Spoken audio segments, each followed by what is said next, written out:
roll here? Yeah, we're ready. All right, I'm rolling, so anytime you're ready, go ahead. Okay.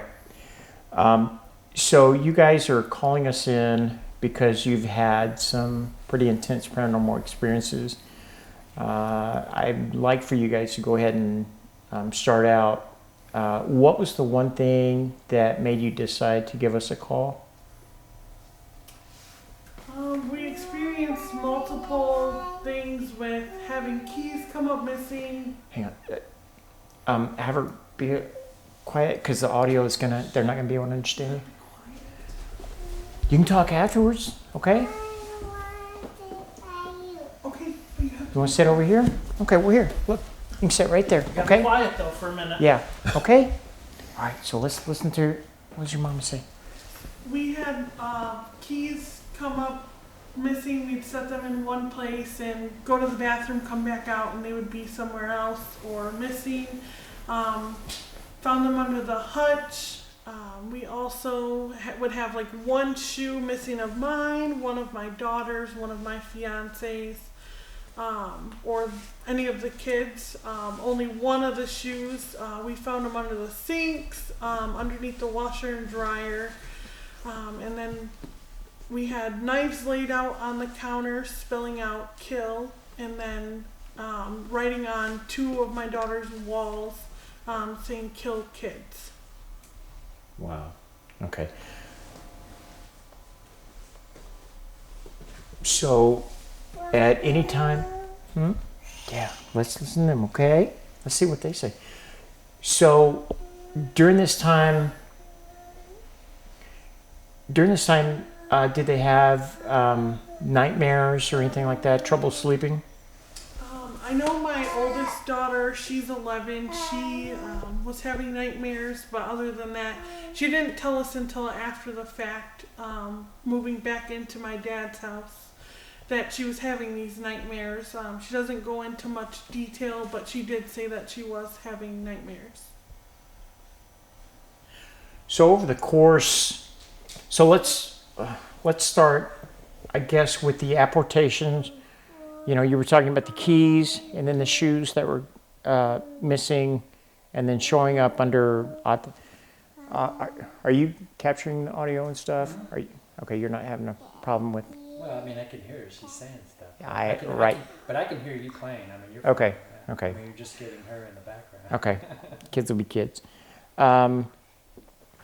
The main point that I want to focus on is what ran you guys out of the house. I mean, what was it that actually made you to where it scared you so bad that you wanted to leave? I would definitely say the writing on the wall was the final breaking point of moving out. Okay, so let me go over the events. I want to be clear on this to document this. So you basically woke up in the morning and you found the knives that spelled kill. Yes, my oldest daughter, she came out of her bedroom. We get up at, I think it's like 4:30 or 5:30 in the morning. She came out, she was in the kitchen. I opened my bedroom door and she was like, "Mommy," and I couldn't tell what she was saying. She was saying a sentence, but I couldn't understand what she was saying. And I said, "Haley, I can't hear you. What are you saying?" And she said, "There's knives on the counter spelling something." That was when I walked over there and I seen the knives laying out on the counter. And to me, it looked like it spelled kill. So once this happened and you saw the knife spelling kill, what kind of actions did you take? I believe that you had a friend of the family that came in and did like a smudging. Yes. Once we experienced that, I immediately called my stepmom because that's where I was getting ready to go to take my kids for daycare so I could come back home and work from home. I had called my stepmom and we stayed there the rest of the day. It was the next night that we came out, and she used sage to smudge the house. And did that have an effect? I would say no. after I felt good that night that she did the sage, but the following night we had brought the kids back, all 4 of the kids, and me and my fiance as well stayed here. And we went to Sonic, got food. We were all at the dinner table eating, and then my 9-year-old daughter walked into her bedroom and said that she seen writing on the walls the next day. Okay, and for the record, what did the writing say? The writing said "kill kids." Okay, yeah, I've seen that. We're gonna show that on documentation and stuff. So once you saw the kill kids, about how long was it until the entire family packed up and left? I'd say like 10 minutes. 10 minutes. Okay, was that severe, that distressing? Yes. Okay. So besides everything that you've talked about, is there, besides the 2 kids' rooms where it's shown writing on the wall, is there any particular parts of the house where you get any weird vibes or feelings, anything like that? I would definitely say our bedroom, I've heard like working from home, you'd hear like footsteps, what it would sound like in the attic throughout the day. The kitchen obviously is where the knives were, so I don't feel weird. I don't know. You just feel threatened? Yes. Okay. And When they did the sage, they heard a scream, a loud screech. a loud screech, Really? and then a knocking too by the closet in the master bedroom. And that was all immediately during the saging Yes. that's going on? Okay. Me and my fiance were outside. It was just my dad's 2 friends that were in the house. We didn't have any kids here.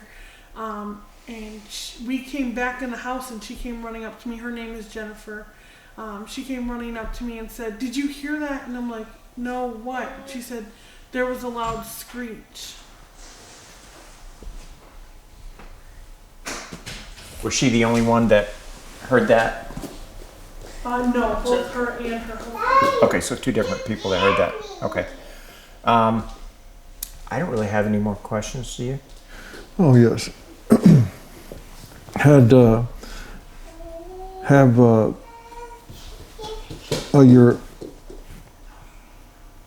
other words, the man in the house, in other words, what's his name again? James. Okay, James. Has he had any experience at all besides you? The only one that he was actually here for when it happened was the writing on the wall. Okay. All 6 of us were here. Yeah. The 4 kids, me and him. So the writing doesn't look like a child would do it. Am I correct? We actually had them write out on a piece of paper when we got back to my dad's house that night, just the kids' part. It did look identical to their writing. Okay. My oldest daughter, she wrote her D with a capital D, and that was the same way it was written on the wall. Okay. And then my youngest daughter, the 9-year-old, she writes, instead of a D in kids, she puts a B, and it had a B as well. Okay, I see. So the writing instrument was a marker, Yes. a permanent marker. Okay, all right. So you removed it, and has anything happened when you remove it? Did anything happen? So we didn't remove it.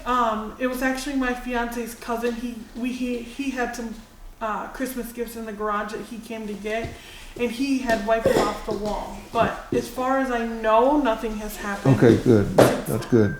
There was some marks on the hallway outside of the kids' door when they came back that they didn't remember seeing there when the writing on the wall. They left. Mm-hmm. And then when they came back after that, there was looks like, like fingerprints down the... Oh yeah, I have seen that, yes. They don't remember seeing that until they came back the next time after the writing on the wall happened, So you've questioned the kids and about doing this or whatever. What was their response to it? I mean, they did say no. I mean, we've asked them over several different times just to ensure that make sure that they know, okay, you're not going to be in trouble. We just need to know. But they said no. They promised that it wasn't them, and So they're adamant about not doing it then, yes. right? And they don't want to come back. So, you know, their fear Okay.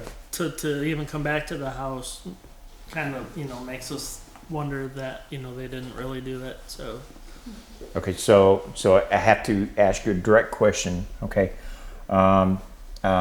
first you. Okay, in your opinion, could the kids have done this writing? I definitely think they could have, yes. Okay. I think the knives would have been a little too much for their ages, but I definitely think the writing could have been them. Okay. Yeah, so their imagination wouldn't tend to do that, especially setting a knife and spelling out kill. So they wouldn't have done that. That's true. I don't think they would have an imagination like that. I would say that the children are not gone that far. So something else involved that occur that caused for instance, to let you know that it was here, but also to let you know that we're trying to get your attention, and it did get your attention. So that's good. So far, how do you feel now being here since you're talking to us? How do you feel? Do you feel safe or not safe? I feel weird. I don't know how to explain it. Okay. All right. It's understandable what you went through. So right now, we don't want to tend to move to fear. So the whatever's here, like I said again, feels everything of your emotions. So fear is something that it tries to bring out of all of us. So that's what it's trying to do. It's trying to let us know. So again, I would take fear and try to kind of get adjusted to it, that whatever's here will know whatever is here, and when the time comes, maybe we can move it out. I'll just go ahead and say that we'll go ahead and investigate this, you know, so there is something here. All right, we're going to try and pick up the evidence for that and see what will manifest, okay? But our main goal right now is to make you and the family feel comfortable in staying here, all right? We want to give you the tools and the techniques that you need to start to own your house again, okay? And there is a mindset to it. I promise you that if you follow these things that we suggest, that it will help you to deal with this kind of stuff, okay? Okay, so I guess probably right now what we need to do is we'll get the lights down and go through and start the investigation. That's what we'll do. That's what we'll have to find out. I was going to ask you, should we have them here? Are they going to be too big or something? Yeah, I think in this situation it'd be all right. Yeah, because there's. I'm worried about the children. That's what I'm worried about. I mean, a child right here. That's what I'm concerned about. I don't know. If they're the trigger object as far as the children, since they're right in the wall and whatever's there, that may be the focus. Maybe, like I say, this child here. Well, my take on that is that no one's getting scratched right now. Okay. No one's getting marked.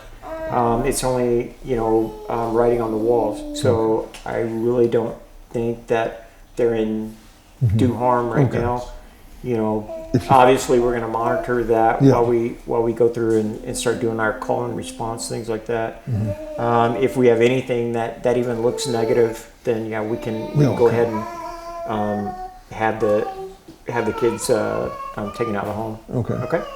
Okay. We'll observe. That's what we're going to do. Yeah. Pretty much observe, see what exactly will manifest. We don't know, so we'll find out later. We do the investigation. Okay. Okay. All right. Let's get set. So that's it. All right. Well, thank y'all so much. I appreciate y'all appearing on camera and going through all these facts and everything and letting us know your story. Okay. Thank you. So we're gonna go ahead and so that's pretty much it.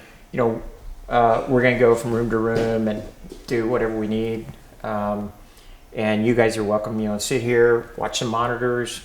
If you see anything or whatever, yell out, let us know, what you see, and, we've got the motion detector in one of the rooms where the writing was, just in case anything does appear or show up or whatever, that'll kind of give us a heads up or whatever. So we're going to go get into that right now. Okay? All right. Thanks, guys. Thank you.